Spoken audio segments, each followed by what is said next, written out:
राय परिवार का बांसों का झुरमुट बिल्कुल भी अच्छा नहीं माना जाता। यह बात कुसुमपुर के बच्चों से लेकर बुजुर्ग तक सब जानते हैं। कहते हैं शाम ढलते ही वहां किसी के बोलने, हंसने और फुसफुसाकर बातें करने की आवाजें सुनाई देती हैं। इसीलिए न सिर्फ इस गांव के लोग बल्कि आसपास के गांवों के लोग भी उस बांस के झुरमुट वाले रास्ते को सिर्फ दिन के उजाले में ही, और वह भी तेजी से पार करते हैं। ऐसा ही एक श्रावण महीने की शाम को हुआ कुछ अजीब। कई दिनों से लगातार बारिश हो रही थी। इस वजह से बिशु के कारोबार में मंदी आ गई थी। कारोबार यानी चोरी चकारी का धंधा। लेकिन इस बरसाती मौसम में दीवार काटकर चोरी करना बड़ा मुश्किल काम था। इसलिए उसने ठान लिया कि वो बोसों के तालाब से मछली चुराएगा। ये काम वो मजबूरी और अपनी आदत दोनों वजहों से कर रहा था। जाल को कंधे पर डालकर वह बारिश में ही तालाब की ओर चल पड़ा। ये वही जाल था जो उसने पिछले साल सर्दियों में रत्न मछुआरे के घर से चुराया था। तब से अब तक उसे कोई मनपसंद ग्राहक नहीं मिला था। आज आखिर वह काम में आ गया। उसने जाल को सिर के ऊपर से घुमाकर पानी में फेंका और जब उसे खींचकर ऊपर निकाला, उसकी आंखें फैल गईं। जाल में फंसी थी कई बड़ी बड़ी मछलियां। बिशु की आंखें खुशी से चमक उठी। अब तो कुछ दिनों तक पेट भर दावत होगी इनसे। मछलियों से भरा जाल कंधे पर डालकर खुशी से लौटने के लिए उसने कदम बढ़ाया और तभी उसने सुना शोरगुल का एक तेज स्वर। बारिश की वजह से साफ देख पाना मुश्किल था, लेकिन फिर भी उसे धुंधले में दिखाई दिया। कई लोग लाठियां लिए उसी की ओर दौड़े चले आ रहे थे। पकड़ो। बिशु भाग पड़ा। पीछे से वही लोग जोर जोर से चिल्लाते हुए उसका पीछा करने लगे। पकड़ो, मछली चुरा भाग रहा है। जान बचाने के डर से बिशु तनतनाते हुए भागा, दिशाएं भूल गया। भागते भागते वह रायों के बांस के झुरमुट में घुस गया। पीछे जो लोग उसका पीछा कर रहे थे वे बाहर ही रुक गए। इस सांझ के समय, वो भी ऐसी तेज बारिश में, उस बांस के झुरमुट के अंदर जाने की हिम्मत उनमें नहीं थी। गुस्से से भरे हुए वे वापस लौट गए। बिशु थोड़ा और भीतर जाकर रुका। सोचा थोड़ी देर इंतजार करेगा, फिर यहां से निकलेगा। उसने मछली पकड़ने का जाल अपनी गोद में खींच लिया और तभी उसे सुनाई दिया मानो कोई धीमे धीमे फुसफुसाकर बातें कर रहा हो।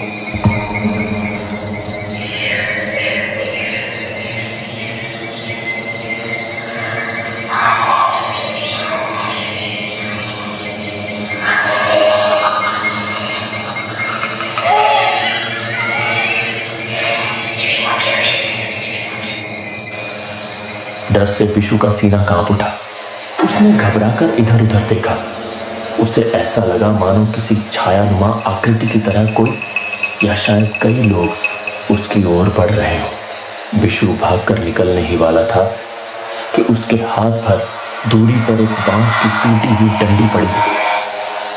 वह उसे लांघकर भागने लगा, लेकिन तभी वह बांस सटाक से उछला और बिशु को लेकर हवा में उठ गया। बाप रे! मछलियां जाल सहित नीचे की गीली मिट्टी पर गिर पड़ी। छायानुमा आकृतियों के बीच से एक आकृति आगे बढ़ी। उसने मछलियां उठाई और कचर कचर चबाकर खाने लगी। उसके मुंह से खून की एक पतली धारा नीचे बहने लगी। तृप्ति से भरी आवाज में वह बोली,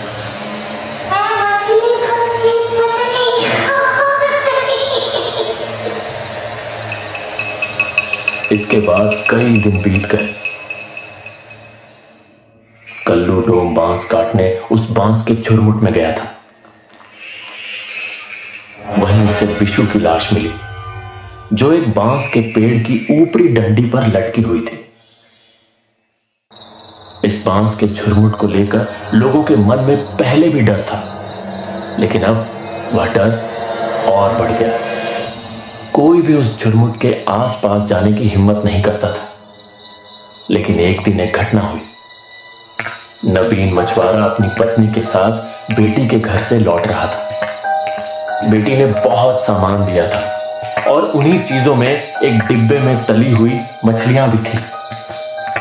उन्हें लंबा रास्ता पैदल तय करना था, इसलिए उसने पत्नी को जल्दी चलने के लिए कहा। अरे थोड़ा तेज चलो, शाम हो रही है। दोनों तेज कदमों से चलने लगे। लेकिन जैसे ही वे रायों के बांस के झुरमुट के सामने पहुंचे, शाम गहराने लगी थी। अरे शाम पूरी तरह उतर आई है, क्या करे? क्या इस बांस के झुरमुट के बीच से जाना ठीक होगा? और ऊपर से एक डिब्बा भारी तली हुई मछली भी साथ है। रुको, एक काम करते हैं, तुम वो टिफिन डिब्बा मुझे दे दो। नबीन ने कंधे से बैग उतारा, उसमें से टिफिन का डिब्बा निकाला। लो ये रहा। नबीन की पत्नी ने टिफिन में से तली हुई मछलियां अपने आंचल में उंडेल ली। सिर्फ एक तली मछली डिब्बे में छोड़ दी। फिर आंचल को ऐसे कसकर कमर में बांध लिया कि बाहर से बिल्कुल भी समझ ना आए। डिब्बा हाथ में पकड़ लिया। चलो अब चलो। नबीन चल पड़ा। बांस के झुरमुट के अंदर पहुंचकर वह थोड़ा रुक गया। क्या हुआ? इतनी देर से क्यों रुक गए? तुम्हें कोई आवाज सुनाई दे रही है? बांस के झुरमुट के भीतर से कई बार सियार की आवाज गूंज कर आई। अरे वो तो सियार की आवाज है। चलो अब। नबीन कुछ कहना चाहकर भी रुक गया, फिर से चलने लगा। थोड़ी ही दूर चले थे कि हाथ भर दूरी से एक आवाज आई। जरा रुको, मैं भी तुम लोगों के साथ ही चलूंगा। नबीन और उसकी पत्नी ने देखा, एक मध्यम उम्र का आदमी बांस के झुरमुट की ओर से बाहर आ रहा था। तुम कौन हो? यहाँ इस तरह खड़े क्यों हो? मैं यदुनाथ हूँ, तुम्हारा ही इंतजार कर रहा था। हमारा इंतजार? तूने कैसे पता कि हम यहाँ से आएंगे?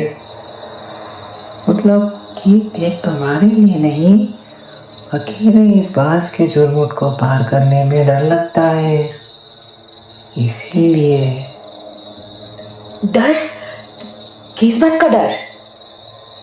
लोग कहते हैं कि इस बांस के झुरमुट में मछली भूत और उसकी पत्नी रहते हैं। मतलब अच्छा चलो हमारे साथ चलो। नबीन और उसकी पत्नी आगे बढ़े। यदुनाथ भी उनके साथ चल पड़ा। मुझे तली हुई मछली की खुशबू आ रही है। मेरी पत्नी को मछली खाना बहुत पसंद है। अगर तो भी मिल जाता तो अच्छा होता। हमारे पास ज्यादा नहीं बचे, सिर्फ एक ही है। यदुनाथ की आंखें लालच से चमकने लगी। कहाँ है? दिखाओ, दो दो। नबीन की पत्नी ने टिफिन का डिब्बा बढ़ाया और यदुनाथ ने लगभग छीन ही लिया। उसने तुरंत ढक्कन खोला।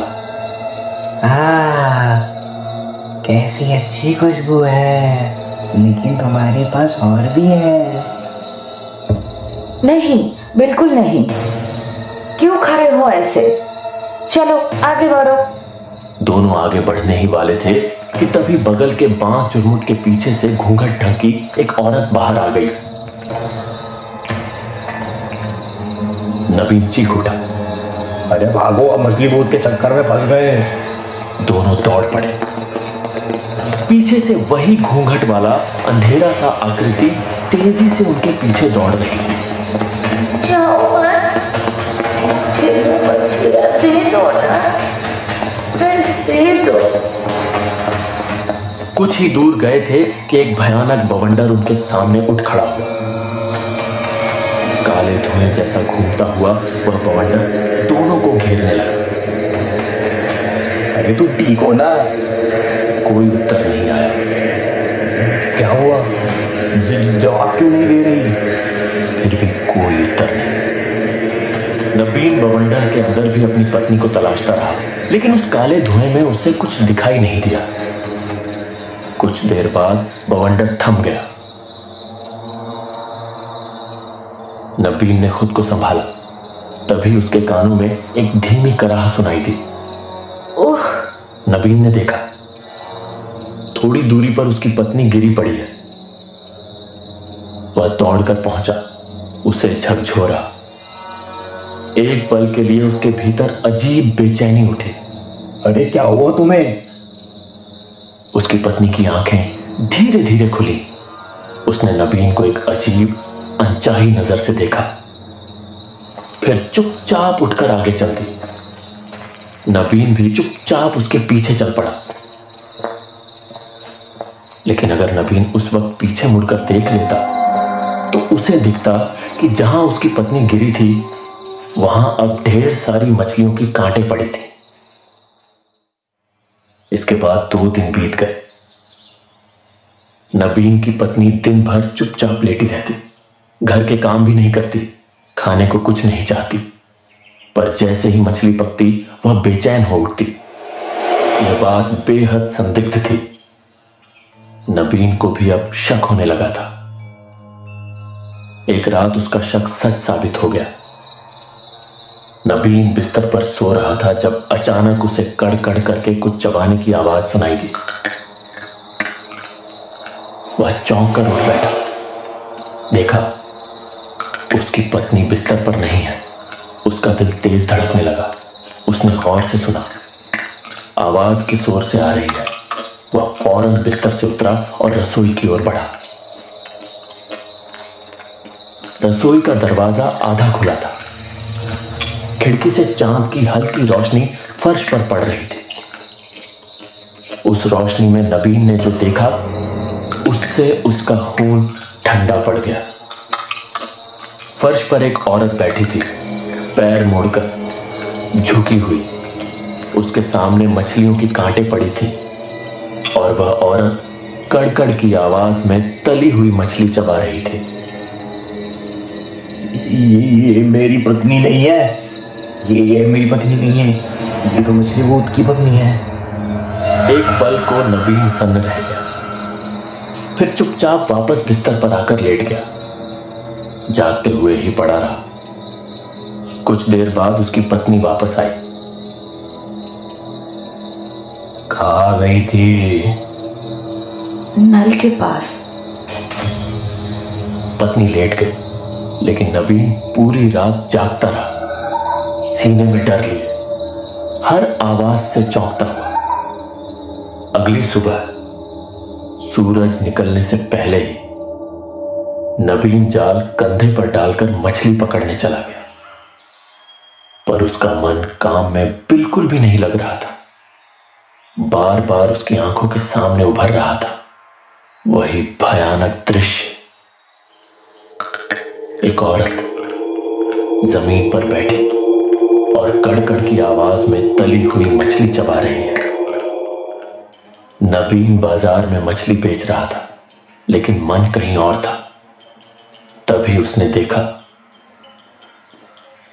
भवानी ओझा कुछ जड़ी बूटियां खरीद रहा है। नबीन तुरंत उसके पास पहुंचा। बाबा बड़ी मुसीबत में फंस गया हूँ। क्यों रे, अब क्या हो गया तेरे साथ? नबीन ने सारी घटना उससे कह डाली। सब सुनकर भवानी बोला, ठीक है, मैं तुझे एक चीज देता हूँ। इसे आज रात बिस्तर में अपनी पत्नी से छिपा कर रख देना, फिर जो होगा मुझे बता देना, बाकी उपाय मैं कर दूंगा। भवानी ने उसे एक छोटी पुड़िया दी। नबीन जैसे तैसे मछलियां बेचकर घर लौट आया। घर में प्रवेश करते ही वह रसोई की ओर गया, जहां उसकी पत्नी खाना बना रही थी।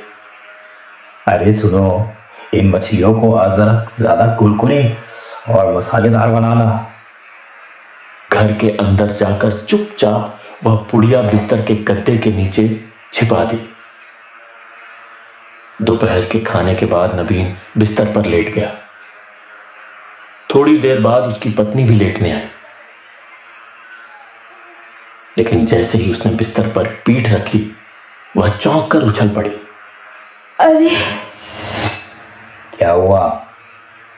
मुझे अजीब लग रहा है। शरीर में कुछ गड़बड़ महसूस।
आजकल 2D एनिमेशन का क्रेज हर जगह है ना।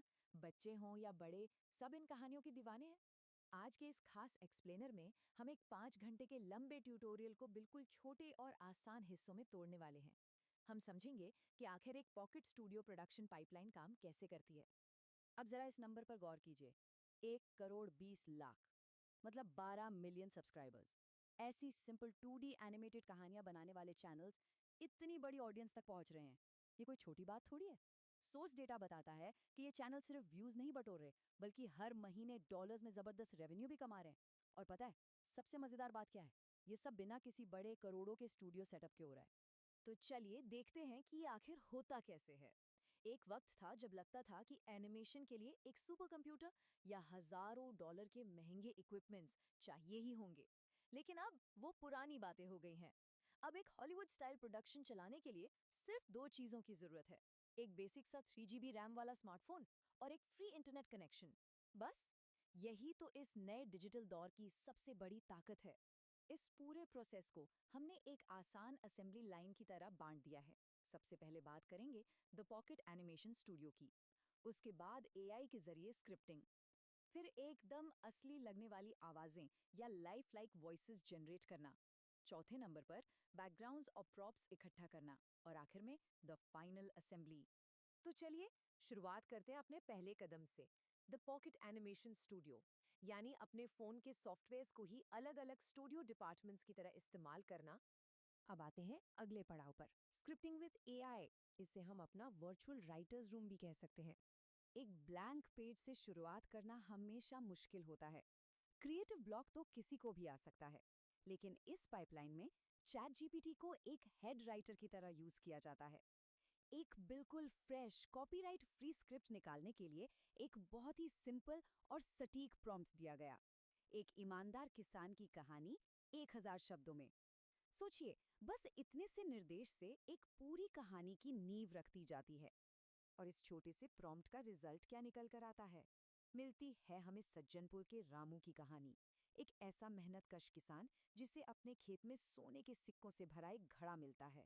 ये देखना सच में किसी जादू से कम नहीं है कि कैसे एआई पलक झपकते ही एक पूरी की पूरी नई दुनिया खड़ी कर देता है। एक ऐसा मेन कैरेक्टर बन जाता है जिससे लोग तुरंत जुड़ाव महसूस कर लेते हैं। ये सिर्फ चंद शब्द नहीं है, ये एक पूरे एपिसोड की दमदार स्क्रिप्ट है। कहानी तो मिल गई, अब बढ़ते हैं आगे। असली जैसी आवाजें जनरेट करना, यानी हमारा अपना डिजिटल वॉइस एक्टिंग बूथ।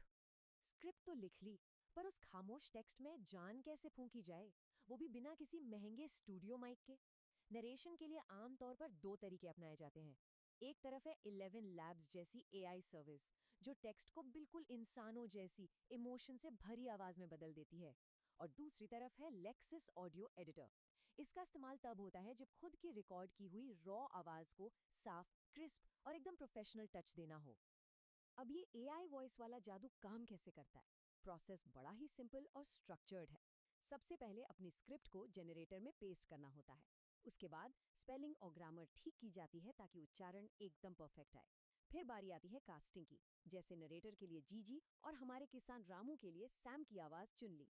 ये अलग अलग आवाजें ही तो कहानी को असली बनाती हैं, और बस आखिर में से जनरेट करके डाउनलोड कर लिया जाता है। पर ठहरिए, यहाँ एक बहुत ही जरूरी वार्निंग भी है। 10,000 का आंकड़ा। ध्यान रखने वाली बात यह है कि फ्री अकाउंट्स में हर महीने सिर्फ 10,000 कैरेक्टर्स यूज करने की एक सख्त लिमिट होती है। इसीलिए जनरेट बटन दबाने से पहले हर एक शब्द और मात्रा की प्रूफ रीडिंग करना बिल्कुल अनिवार्य है। एक छोटी सी भी स्पेलिंग मिस्टेक या आधा अधूरा वाक्य फ्री कोटा का बड़ा हिस्सा हमेशा के लिए बर्बाद कर सकता है। आवाज का काम तो हो गया, अब चलते हैं विजुअल्स की दुनिया में। बैकग्राउंड्स और प्रॉप्स इकट्ठा करना, यानी हमारी सेट डिजाइन टीम। रामू की कहानी को सुनने से आगे बढ़कर देखने लायक बनाने के लिए विजुअल्स चाहिए होंगे, है ना? इसके लिए फ्री पिक जैसे प्लेटफॉर्म्स का इस्तेमाल होता है। फ्री टियर में हर दिन 10 डाउनलोड्स मिलते हैं और प्रीमियम में अनलिमिटेड। खैर, जो लोग शुरुआत कर रहे हैं उनके लिए रोजाना 10 अल्ट्रा हाई क्वालिटी बैकग्राउंड्स बहुत हैं। सच मानिए, सिंपल सीन्स बनाने के लिए सैकड़ों एसेट्स नहीं चाहिए होते। 10 डाउनलोड्स एक बढ़िया सीन सेट करने के लिए काफी से भी ज्यादा है। वैसे मोबाइल पर काम करते वक्त एक छोटी सी टेक्निकल दिक्कत जरूर आती है। ये 4K एसेट्स साइज में काफी बड़े होते हैं और जिप फाइल्स में आते हैं, तो ये सीधे गैलरी में नहीं दिखते।